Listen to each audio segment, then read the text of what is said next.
संसार के इतिहास की सबसे महत्वपूर्ण और मुख्य घटना प्रभु यीशु का तीसरे दिन मृतकों में से जीवित हो जाना, जिसे पुनरुत्थान भी कहते हैं।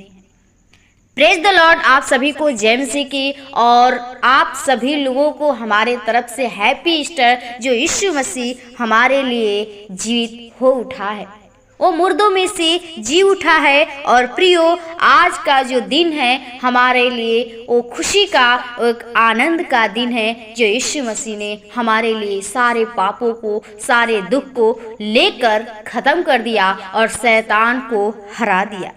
तो आज हम प्रभु के साथ क्या करेंगे कि उसके साथ आनंद मनाएंगे, खुशी मनाएंगे प्रभु के जी उठने में। उसके पुनरुत्थान के समय हम लोग क्या करेंगे कि हम लोग आनंद और खुशी मनाएंगे। तो प्रियो, आज के हम वचन से सीखेंगे कि यीशु मसीह का पुनरुत्थान कैसे हुआ और यीशु मसीह की क्या जरूरत थी कि वह जी उठा। हम परमेश्वर के वचन के द्वारा सीखेंगे। पढ़ेंगे लूका 24 का 46 पद में लिखा है कि उनसे कहा, यह लिखा है कि मसीह दुख उठाएगा और तीसरे दिन मरे हुए में से जी उठेगा। आमीन। प्रियो, यहाँ पर प्रभु यीशु मसीह का वचन हमें साफ साफ सिखाता है। लिखा है कि मसीह दुख उठाएगा। हमारा यीशु मसीह जो है, परमेश्वर ने यीशु मसीह को इस धरती पे भेजा, हमारे लिए दुख उठाया, हमारे लिए कोड़े सहा, हमारे लिए बहुत ही दुख परमेश्वर यीशु मसीह ने सहा। हमारे पापों को अपने ऊपर लेकर खत्म कर दिया, क्योंकि उस पे बहुत ही अत्याचार हुई। उसको बिना कुछ किए ही उसको सजा दी गई और यीशु मसीह ने चुपचाप सहता रहा, क्योंकि यह जो हुआ ये भविष्यवक्ता ने भविष्यवाणी किए थे। और तीसरे दिन मरे हुए में से जी उठेगा, ये बात होनी थी। इसलिए यीशु मसीह ने उस पवित्र शास्त्र की कहे हुए बातों को पूरा किया और तीसरे दिन मुर्दों में से जी उठा है। तो हमें परमेश्वर का आज जो दिन है, हमें आनंद के साथ उसकी आनंद करना है और प्रभु को धन्यवाद करना है, क्योंकि प्रियो, जो हमारा यीशु मसीह है मृतकों में से जी उठा है और वह पुनरुत्थान भी हम लोग इसे कहते हैं। क्योंकि प्रियो, आज संसार में जितने भी ईश्वर अवतार पैदा हुए, उन सब ने मृत्यु का स्वाद चखा, किंतु इनमें से एक भी मरकर जीवित नहीं हुआ। आज संसार में बहुत से ईश्वर हैं, सभी लोग मर गए लेकिन जीवित ना हो सके। लेकिन हमारा सच्चा यीशु मसीह जो मर कर भी वो तीसरे दिन जीवित ही उठा। केवल सच्चा परमेश्वर केवल है यीशु मसीह, जो तीसरे दिन जीवित हो उठा है। तो हम प्रियो प्रभु को धन्यवाद करें, प्रभु पर विश्वास करें, क्योंकि हम लोग का जो विश्वास है हमेशा दृढ़ मजबूत होना चाहिए। क्योंकि जब मसीह जिलाया नहीं गया होता तो हम लोग का जो प्रचार करना है, हम लोग प्रभु के वचन को जो सिखाते हैं, जो भविष्यवाणियां हुई हैं, क्या होता? गलत साबित होता।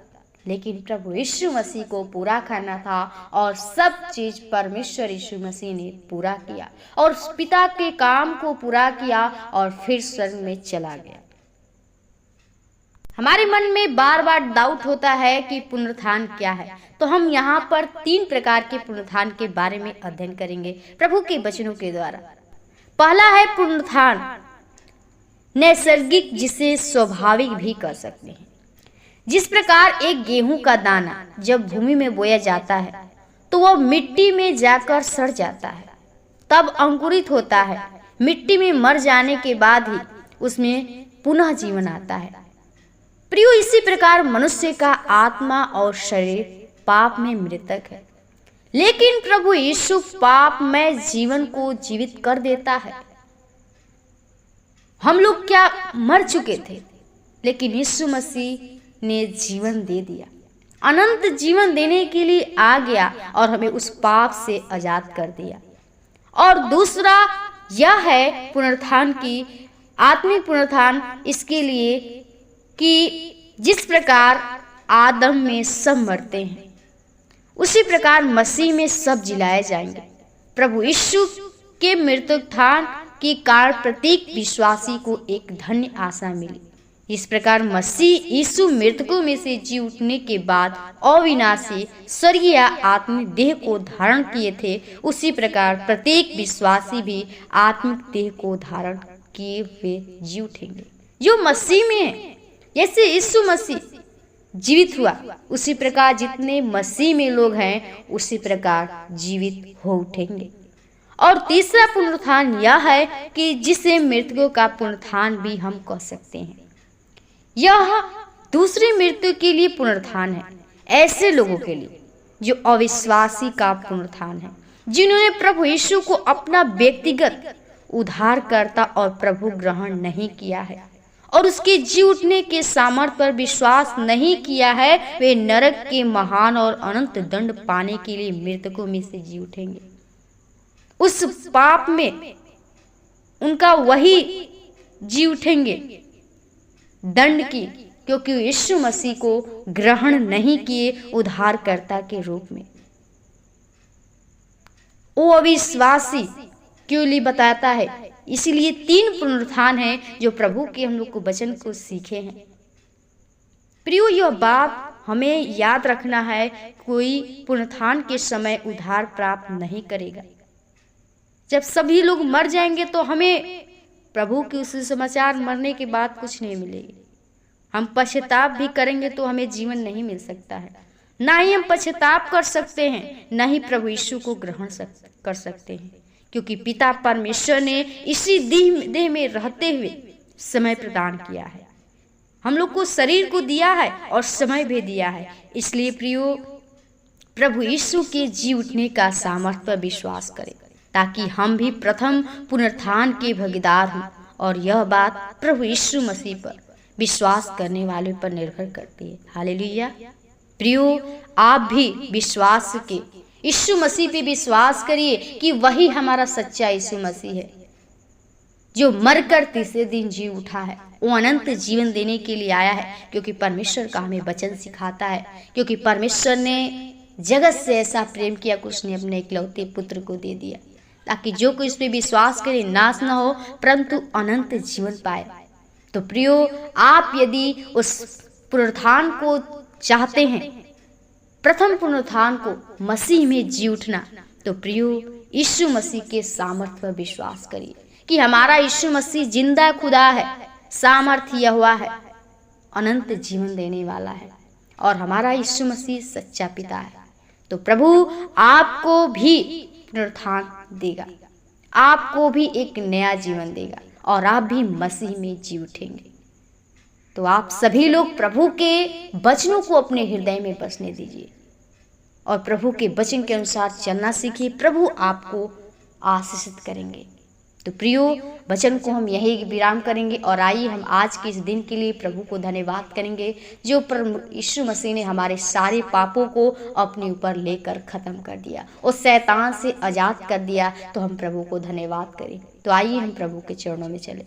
ओ राजाओं के राजा, ओ सृष्टिकर्ता, उद्धारकर्ता, जीवित अनुग्रहकारी दयालु पिता, प्रभु जी बड़ी निम्रता और दीनता के साथ तेरे महान चरणों में आती प्रभु, जो तूने फिर से खुदा आज के सुंदर दिन में सुबह के बेले में खास तौर से प्रभु जी, जो तूने प्रभु जी हमारे लिए प्रभु जी वो तूने मुर्दों में से जी उठा प्रभु, ओ प्रभु जो तूने जीवन को देने के लिए प्रभु शैतान पर प्रभु विजयी पाया प्रभु। सच में प्रभु तूने हमारे सारे दुख को, सारे प्रभु पाप को अपने ऊपर लेकर खत्म कर दिया। हम आपको जितना धन्यवाद करेंगे बहुत कम है प्रभु जी। जितने भाई बहन इस समय तेरी प्रार्थना में जुड़े हुए हैं प्रभु जी, तेरे प्रार्थना को सुन रहे हैं खुदा, हम चाहते हैं प्रभु तेरे वचन को सुन रहे हैं प्रभु जी। आज के इस दिन में प्रभु जी, इस पवित्र दिन में, इस प्रभु जी आशीष दिन में प्रभु जी, हर एक लोगों भाई बहनों को तू प्रभु ब्लेसिंग कीजिए प्रभु जी। हर एक के लोगों के प्रभु जी पापों गुनाहों को तू क्षमा कर दे प्रभु, एक नया जीवन दे प्रभु जी, ताकि वो तेरे सामर्थ्य पे विश्वास कर सके और कह सके कि सच्चा यीशु मसीह सिर्फ तू है प्रभु। सच में प्रभु तू हमें जीवन को देने के लिए आया है। और हम चाहते प्रभु हर एक की आत्मा वो जीवन बच सके, हर एक व्यक्ति तुझ पे विश्वास कर सके और तेरे प्रथम प्रभु जी वो पुनरुत्थान के प्रभु जी भागीदार हो सके। प्रभु हर एक परिजनों के जीवन में प्रभु जी तू अद्भुत कार्य को दिखा प्रभु जी, उन आत्मा को बचा प्रभु जो अविश्वासी लोग हैं प्रभु जी, वो जो प्रभु पाप में पड़े हुए प्रभु जी, उस अंधकार में पड़े हुए खुदा हम चाहती हूँ प्रभु जी हर एक के ऊपर तेरा ज्योति तेरे प्रकाश हो सके, हर एक लोग प्रभु जी तुझको जान सके, तुझ पे विश्वास करने वाले बने प्रभु जी और कह सके कि सच्चा यीशु मसीह सिर्फ तू है। खुदा हम चाहती हूँ हर एक के लोग प्रभु तेरे वचन को सुनने के बाद उनका जीवन आत्मा बस से खुदा हर एक परिजनों को आपके हाथों में थे प्रभु जी। आज की इस रात्रि प्रभु जी इस दिन को आपके हाथों में दे चाहते जो भी हम लोग कार्य करते हैं प्रभु जी, कार्य को प्रभु जी ओ प्रभु तू सफल करना प्रभु जी। आज जो तूने प्रभु हमारे लिए प्रभु जी उठा है, हम चाहते आपको हम जितना धन्यवाद करेंगे बहुत कम है प्रभु। इस दिन को हम स्मरण करते हैं प्रभु, हम चाहते हर एक लोग के जीवन में प्रभु तू जी उठ प्रभु जी, हर एक लोग प्रभु तुझ में आनंद खुशी मना सके प्रभु जी, तेरी आराधना तेरी स्तुति तेरी जय जयकार कर सके खुदा। आज के इस दिन में हर एक परिजनों को प्रभु भाई बहनों को तैयार करके अपने भवन में सुरक्षित लेकर जा प्रभु, ताकि हम सभी लोग मिलकर प्रभु जी तेरे राज्य के लिए जय जयकार कर सके, क्योंकि कह सके कि सच्चा यीशु मसीह तू जिंदा खुदा सिर्फ यीशु मसीह तू है प्रभु जी। पिता हर एक परिजनों को जीवन को आपके हाथों में थे प्रभु जी, आज के इस दिन को आपके हाथों में थे। आज के धन्यवाद के साथ विनती प्रार्थना यीशु के नाम से मांगते हैं, सुनो दया से कबूल कर, आमीन आमीन।